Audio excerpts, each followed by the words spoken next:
मित्रांनो, आपण जन्मापासून तर मृत्यूपर्यंत अनेक गोष्टी शिकत असतो. जन्मापासून मृत्यूपर्यंत अनेक गोष्टी शिकवत असतो. किंबहुना येणारा प्रत्येक क्षण आपल्याला काहीतरी शिकवतच असतो.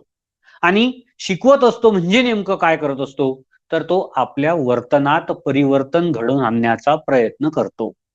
Change in behaviour. Change in behaviour. जसं आपल्याला सगळ्यांना माहिती आहे का, सायकोलॉजी जो हा विषय जो आहे, ज्याला मानसशास्त्र असं आपण म्हणतो, हा वर्तनाचं शास्त्र आहे. सुरुवातीला हा भाग फिलॉसॉफीमध्ये होता. नंतर याला आत्म्याचे शास्त्र असं म्हटलं गेलं.